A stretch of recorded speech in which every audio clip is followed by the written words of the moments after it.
Hello. Hey, Seth. Hi, Mary. Would you jump over fire for the N? Would what do you mean would? I do every morning. It's in my job description. Oh, damn. Yeah, I have a propane burner in my office. I'm not into the whole, let's make our friend do something really unpleasant, and if not, harass her for it. I mean, that has never, I've never understood. It's like, is this somehow a friendship builder? Is that what this is? Yeah, I guess that's like what the foundation of sororities and fraternities is too, like the whole hazing thing. Right. But I was friends with guys in high school. They weren't jocks who did that, but they were like skater kids who did that. But it was like there would be like one guy that they would kind of pick on and make do stuff like that. And it was sort of like to let him be friends with them. And I always found it like really sad. And I was always like, that guy should just like stand up for himself. And they like him anyway. Like I'm not happy with Devin supporting it either, because I'm actually finding Devin less and less likable every episode.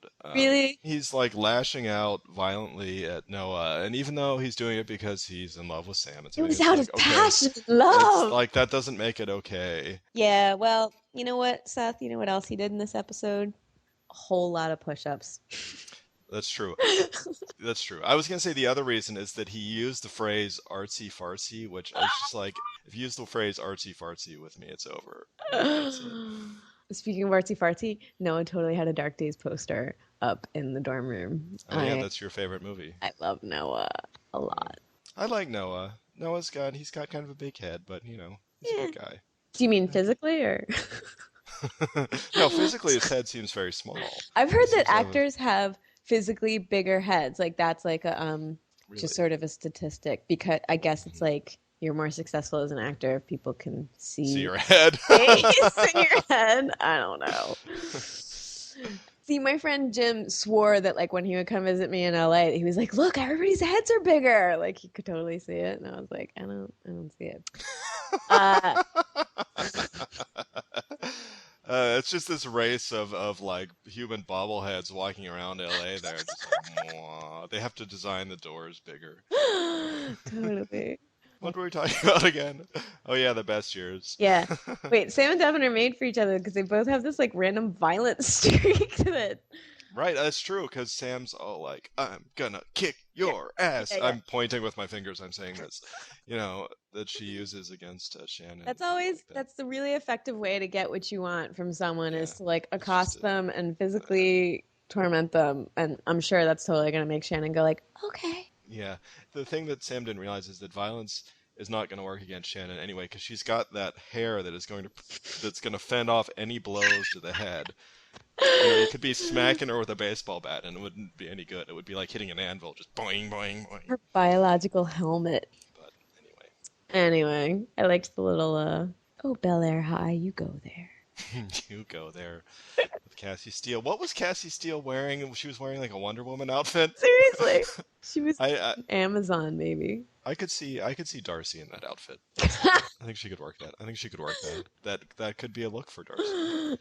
It could be a look for her. You're right. What does she see in Peter? That he's cute and like you know what it is? It's that he's got that like I'm a bad puppy, fix me. He totally. Yeah. Oh wait, there was like this moment where Peter was saying like, my mom says you should stay away from me. And I was like, I don't even know if Mrs. H said that or not, but if not, that's the most genius move any boy could ever make. Is be like, my mom, stay away. And the girl's like, closer, I must get closer. And Marco has no problem keeping Dylan away now. Oh, yeah. Blah, blah, blah. Enough of us. I want to talk to Adamo. Not that you're not 100% pleasant to speak to at all times, Seth. I'm just saying, we don't always get to talk to Adamo. I understand what you're saying. You don't want to hear from me anymore. That's fine. I can deal with that. We can call Adamo. I'll just sit quietly. You can talk to him. You two can talk about his hair or whatever other things you like to talk about. That's fine. You have no idea. I'm calling him right now. Okay, fine. Hey, hi. Hey, it's Mary and Seth from the N. Hey, Adamo. Hey, how are you? We're good. How are you? Not too bad. Sorry, you caught me as I was walking into my house. I'm like all out of breath. Oh, I'm sorry. Catch my breath. Okay. I'm ready for anything you throw at me. Okay. Well, I want to ask you about this week's episode, the poker episode. Oh, yeah. My big question is, did Spinner do the right thing when he let the cops take Marco away? I think character-wise, like, of course, Marco was really angry with him. But in terms of the whole story and the trouble Marco was getting into, yeah, definitely, for sure. I think it, like, just woke Marco up in a big way. I mean, even Spinner thought the episode was just like, you gotta stop, and Marco wasn't stopping, and he just was really falling victim to this huge addictive behavior. And it was actually a really smart move on Spinner's behalf, and I think it was a good way to really let him learn and to see that, you know, to really experience the consequences to his, like, actions. I think it was, I think all the fans and people out there might have been like, no, why'd you do that to your friend? But in a more objective sense, it definitely was the right thing. Just a little tough love between friends. Tough love. Yes, exactly. Tough love plus cops. So wait, you said you just walked into your house. What's your living situation? Is it just you, or? Oh, no, it's not just me. I have a full house of family. Oh, you live with your parents still? Yeah, not a fun thing. It's not? Why don't you move out? I know, I'm very close to. It's just the time is approaching, and I'm brainstorming, and it's all coming to. So until the fabulous day comes, I'm sitting here with a big powwow of people. Awesome. Do you think you would rather live with roommates or live alone, or what's the plan? I don't know. I think if I lived with a roommate, it'd have to be somebody a lot like me. Like me and Lauren always talk about if we'd want to live together, just because, we're really close, and we've shared hotel rooms many, many times, and we we have the same work and the same kind of concept. I think, like, we would survive together. Ideally, I'm a pretty, like, independent person. I'm like a touch me not. At the end of the day, I want to be by myself watching my own DVDs in my own room with no one around. Yeah, yeah. Mm-hmm. But the nice thing about having a like, roommate is, like, you can have that, also have the common area, and you can, like, have... Yeah, exactly. I feel like you get lonely. I've always grown up in a full house, so if I don't have anybody around, I don't know. It'll be a little bit of a shock. When you say a full house, how full are we talking? Well, my brother just moved out. That's exciting. So now I have, like, 2 rooms. But I live with my parents, and my grandparents live here as well.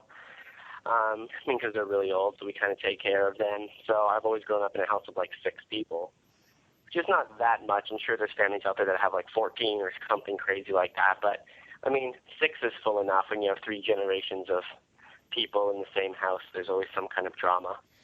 I was just going to ask if you're messy or neat, but I would imagine anytime you're living with 6 people, you just kind of have to be neat. Like, otherwise it's chaos. Oh, no, I'm a disaster. Are you really? I'm actually a disaster. I'm the worst human being when it comes to mess. See, here's what I always told my mother. I'm so good at making a mess, but I'm even better at cleaning up, because I can really clean up, but until the cleanup comes, I'm a disaster. I just shut the door to my room and don't let anybody in. I'm pretty sure my mother would have a heart attack. I was convinced you were going to be neat too, because, like, your appearance is always very fastidious. Like, you're a very good dresser, and I always associate that with. It's mayhem, though. By the time I get to looking the way I want to look, like, it's mayhem. You go into the bathroom and the bedroom and everything's just hanging everywhere, and things are on the floor, toothpaste is dripping. I'm so bad. And, like, majority of my friends live in Toronto, so, like, right in the city, so I often mooch off them all the time, and they lay ground rules for me. They're like, we want you to stay. However, if you're messy, we will kick you out. So at my friend's house, I'm very clean, but when I'm in my space, I have the freedom to be myself. Oh, that's cool. I have a question from a user who just said that we should ask this to the next hottie we spoke to, and I was like, that's Adamo. Boxers or briefs? Boxers or briefs? That's so fun. The next hottie.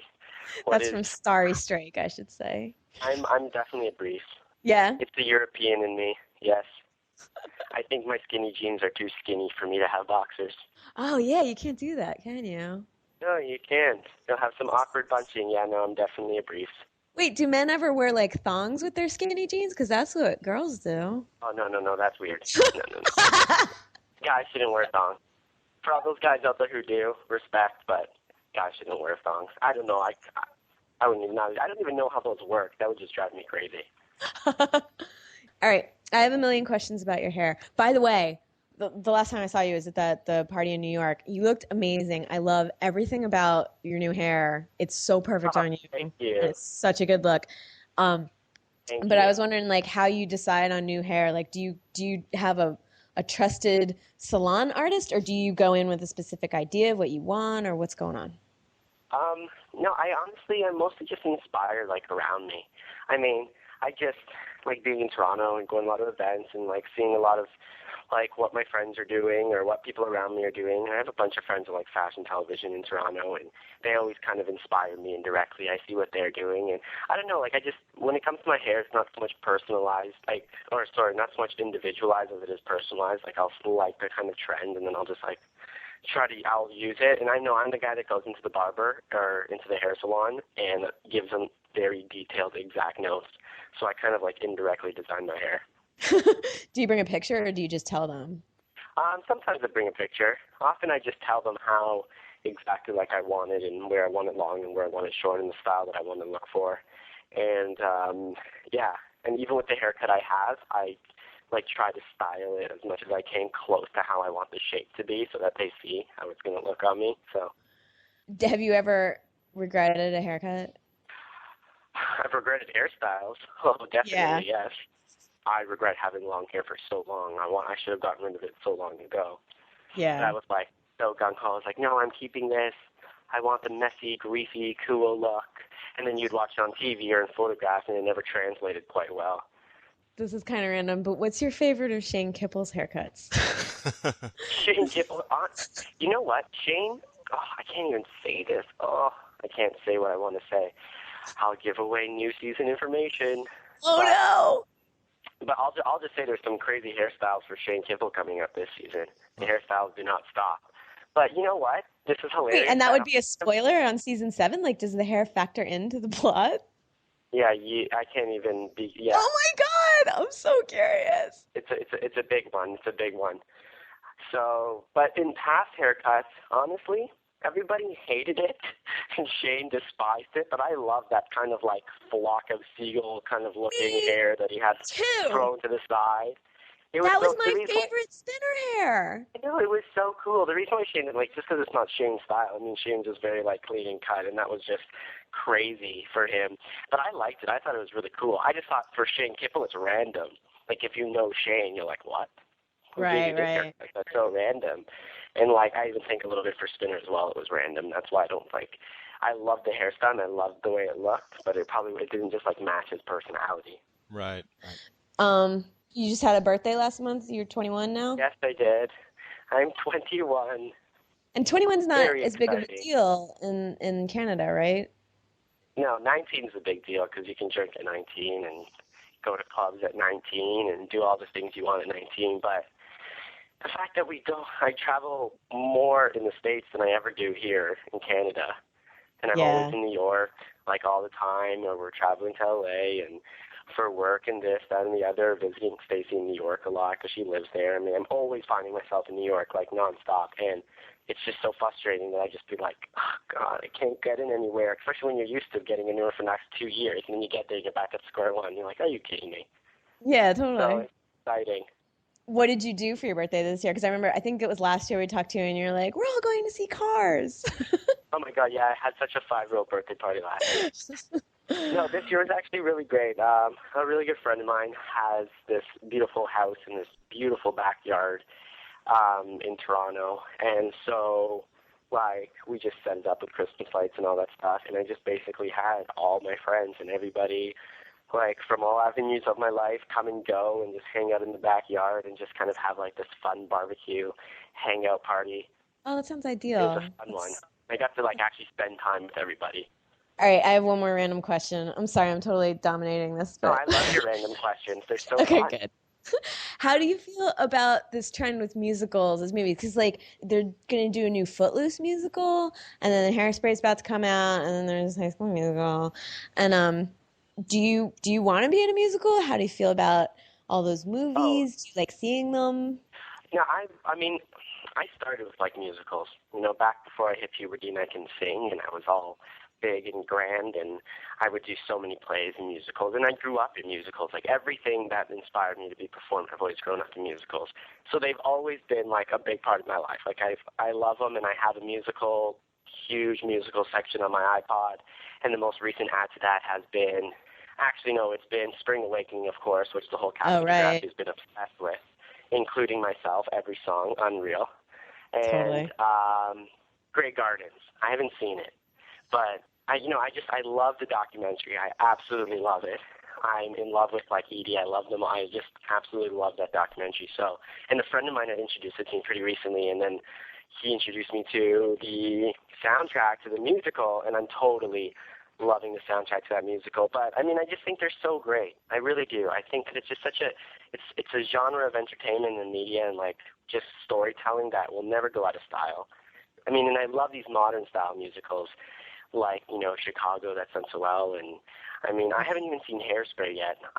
The big premiere happened, and Lauren and I and Stacey were shooting, so we missed the big premiere in Toronto. Oh. But my final comment would be, I would love to be in a musical if I could legitimately hold a note. I would love to be in a musical. I always turn to a lot of my friends are musicians. I'm like, just teach me how to sing like I used to know how to, so I can be in, I don't know, High School Musical Part 2. Yeah, like, Lauren Collins is the biggest musical fan. She knows every single song to every musical ever made. Is that she?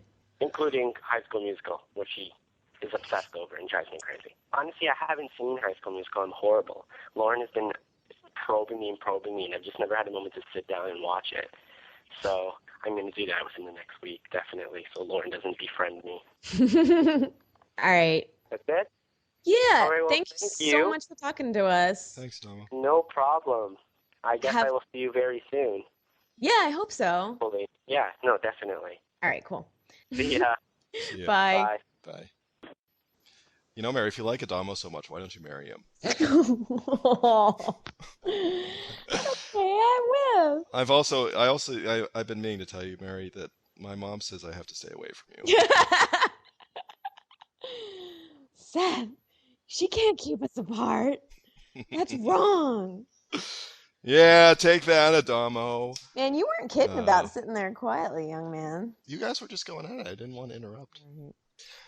All right, Mary. I will talk to you next week. Okay. The first part of the 2-part Degrassi season finale. Wow. With pregnancy and stripping. Oh, damn. It goes there. Yeah. Bel Air High got nothing on the real deal here, I tell you what. All right, I'll talk to you later. Okay. Bye. Bye.